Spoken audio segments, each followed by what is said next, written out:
declined his offer and called him sweet, because that's what you know, call it. Anyway,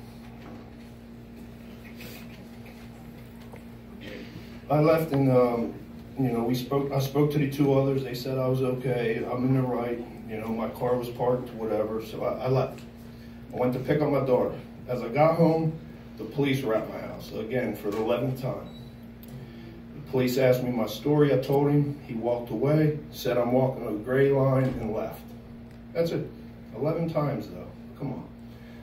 I'm being harassed by the guy in the duster. As far as the right to knows go, I file them and I get denied all the time. So I got to have other people file them. You say you follow policies, but do you? No? Okay. As far as the teaching position goes, I believe the admin lied to get her there. It's just, you know, what I know. Anyway. 101 bad decisions by Miss England. Haven't you made a lot of them this year and last? Just saying. I think that calling out a particular board member. I'm sorry. Absolutely. Yeah. And that's about it. And if you find a dog, I'm looking for a dog if you see one in the community. Just a little. That's it. Thank you. Okay. Next item, not on the agenda, Andrew Murphy. Oh. Yeah, okay, I got it. And I gotta leave in like 5 minutes. I know. Well, I'll be back hopefully.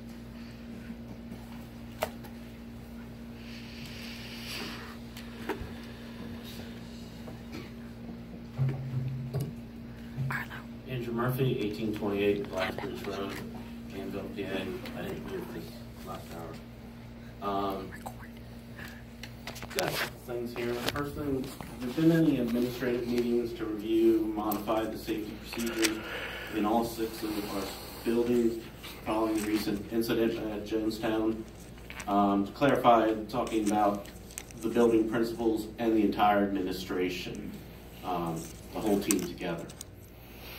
Also, what action has our police officer Mike Colville taken across the district since this incident has happened?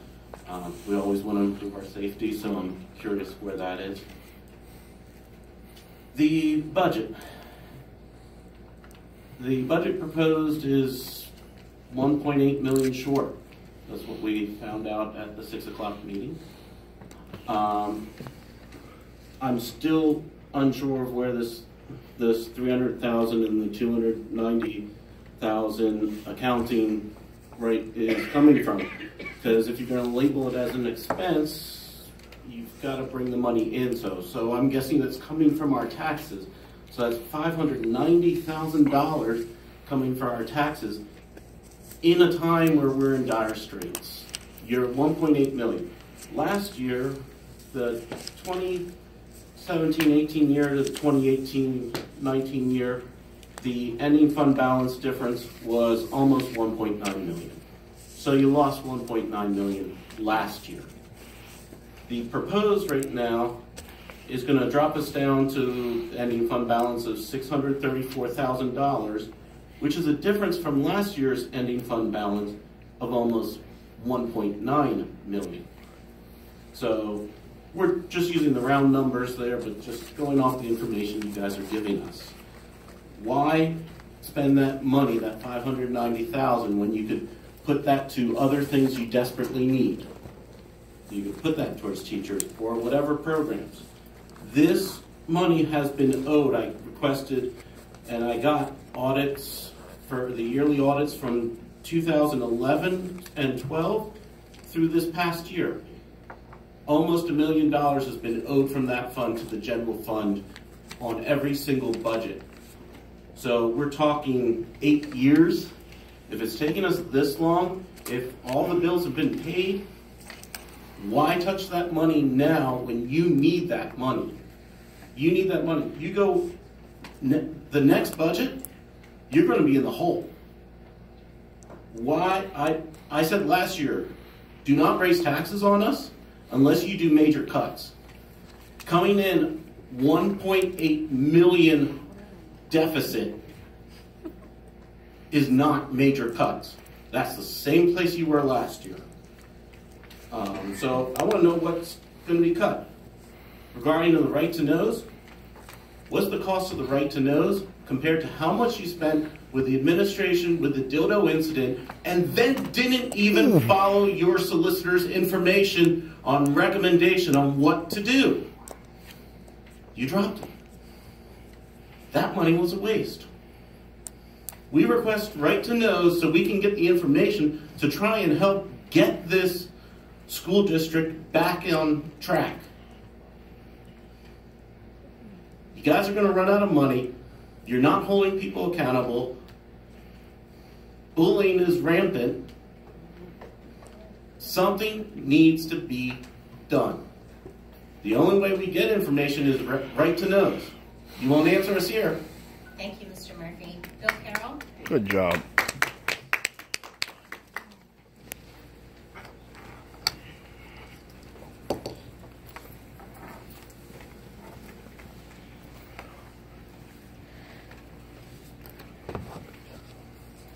Bill Carroll, 141 Huckleberry Road, Jonestown, PA. Okay, a couple things. If I'm mistaken, you guys are sitting here listening. We're saddened to hear that Dr. G had left. It's going to let a big hole in northern Lebanon in the school. He was great in the IEP program. There's a lot of kids that need that. Even so, more than the gifted classes.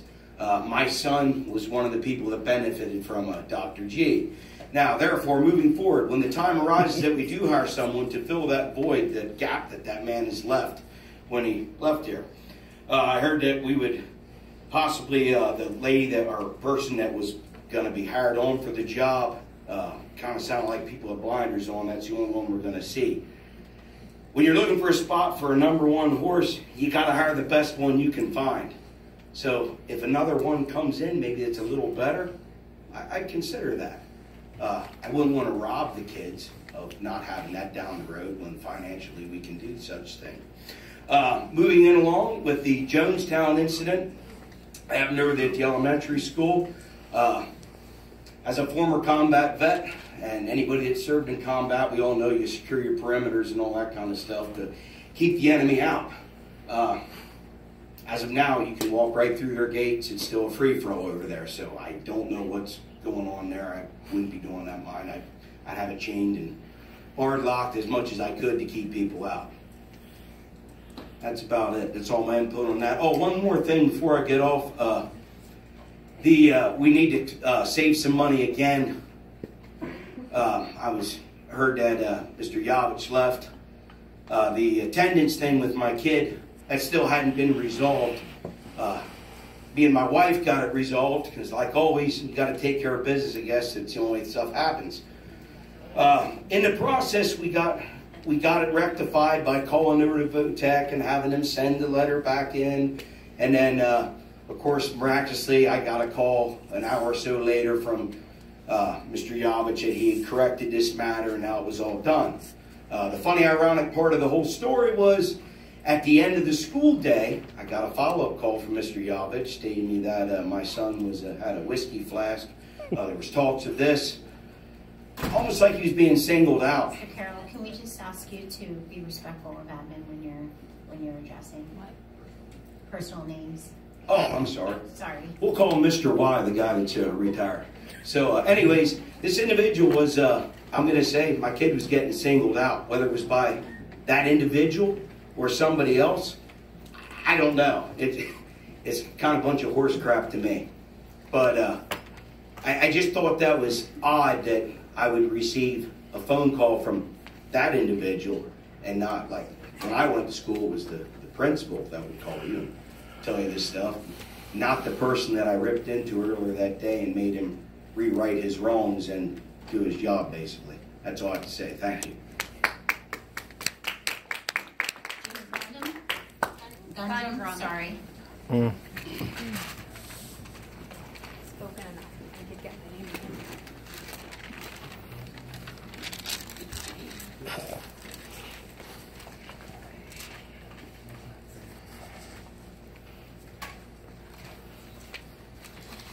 Jean Gundrum, 56 Washington Avenue, Lebanon.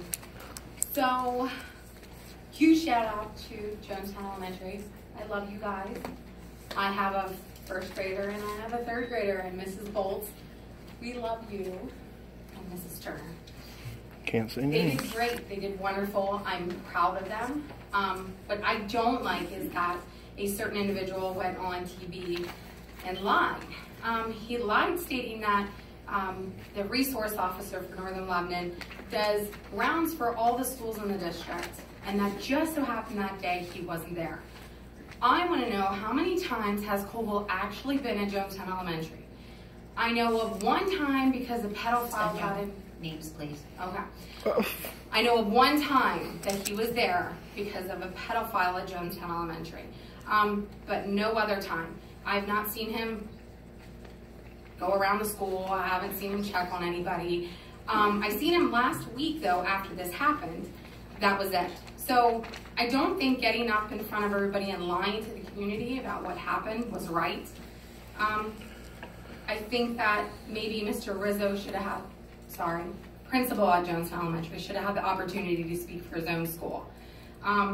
Also, as his parents were standing outside, we were lied to before it even began. Before we knew what was going on, us parents standing outside watching what was going on, and we were lied to by stating, no worries, nothing's going on, it's just an accident outside, we need to make sure our kids are safe. We're not dumb. We already knew what was going on. Parents are standing there, lied to right away. So I have a problem with that. Like, you guys should have been so open from the start. As far as protecting the kids, I know a couple months ago we talked about the resource officer wanting a car. I know we deterred that and talked about using that budget for the car to put security cameras at Jonestown Elementary. That's a discussion. Where's the funding to secure the school? I mean, where is that at? You need to do that, not worry about the teachers right now or technology. We need to make sure our kids' schools are safe, because this could have gone in a so different way, all because we need more security. So I wish you guys would start maybe paying attention more to what's important, because this is ridiculous. This could have been so bad, and some board members are there. That was horrific, standing outside. And it wasn't a joke. It wasn't a laughing matter when you go out and address the parents. It was horrible. So, and my kids still are affected by it. Safety has to come first. And I know the principal is working his hardest to fix that, but he needs support and from the rest of the administration. So I hope you guys fix that. And I do want to say one thing, as Mr. Carroll had mentioned. So if you stand up to the administration at Northern Lebanon High School, your child becomes a target, whether you want to admit it or not. 100% your child is a target. A target so much that my daughter is not in Northern Lebanon High School because she suffers from PTSD from being bullied by certain administration. So that is an absolute fact. It happens in this school. And the attendance as well. My son never missed a day at CTC. Made honor roll, made honor society, but you guys marked him as missing days. That devastated my son, who worked so hard for that. Still not fixed, because nobody listens. It's not fixed. Still marked that he's missing days. So, but I feel again that that's a target. I speak up for my kids pay the price. And my kids are still paying the price. Thank you. Lisa McCoy? What's he laughing about?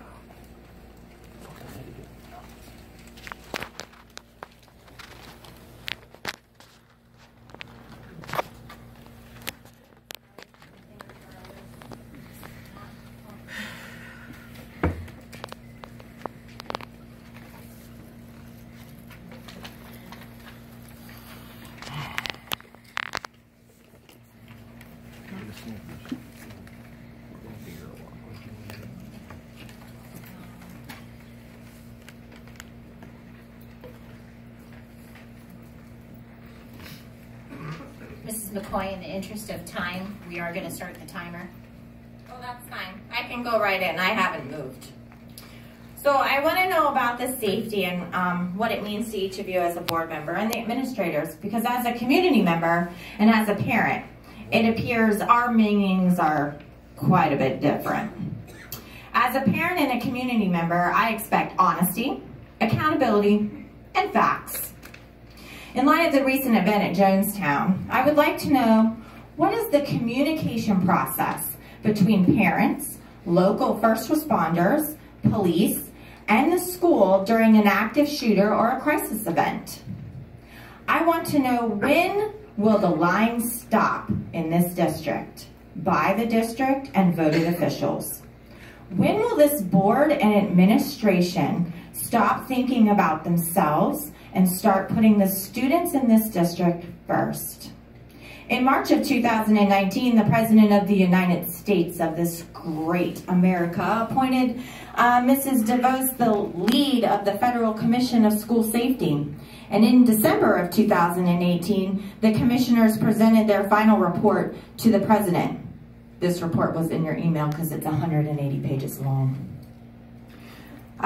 This report offers a holistic approach to improving school safety, ranging from supporting the social and emotional well-being of the students to also enhance the physical building security.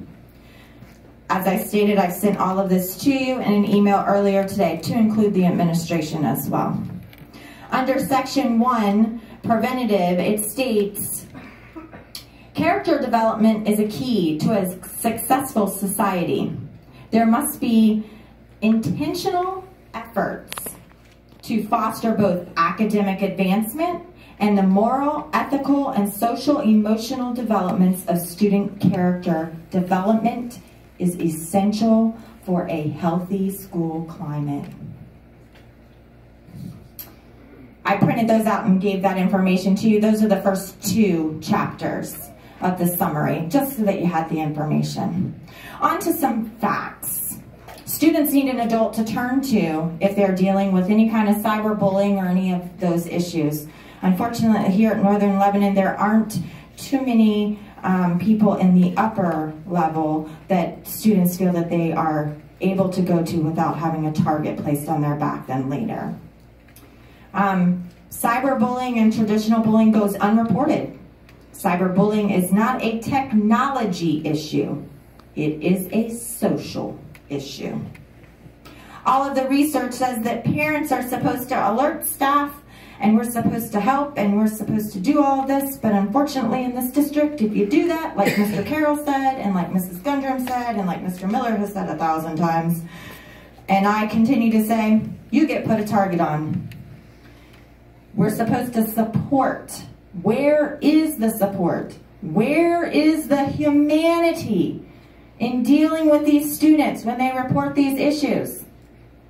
The disrespect that you receive from these students, which I did witness when I was in the school. A teacher asked me about it. I told him I could take care of it for him, but the district probably wouldn't allow that. It's because the adults in charge of this school have been allowed to do and say whatever they want without consequences. This is called a learned behavior. The students have to learn by example that they have been given. And quite frankly, it is appalling that the parents are having to reteach their children due to poor examples by this district. Is there any new business? Yes. I'm assuming this is under new business, and it's kind of funny. Can everybody hear me? Oh yeah, we hear you guys. Okay. Sitting here as opposed to over there, you kind of get out of body experiences where you kind of get up and you kind of look over everything.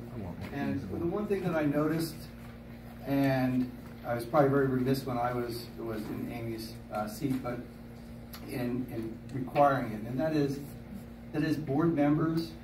I've noticed the interactions amongst the board members have been more like one board member will turn and talk to another. That becomes very confrontational. All actual discussion should go to Amy.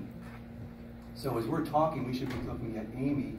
You can talk about the issue that was brought up by another board member, but by talking to Amy, it kind of diffuses the animosity that maybe will become built up if you're talking back and forth, right, and looking at somebody directly.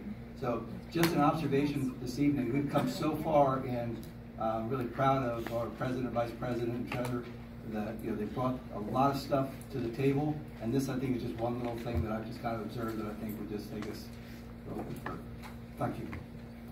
Thank you so much, and we've learned so much from you. So your wisdom and your guidance is very much appreciated. Thank you, Director. Greg, any further business? Okay. Following this meeting, there will be an executive session for the board regarding personnel in the middle school conference room for maximum 1 hour, and this meeting is adjourned.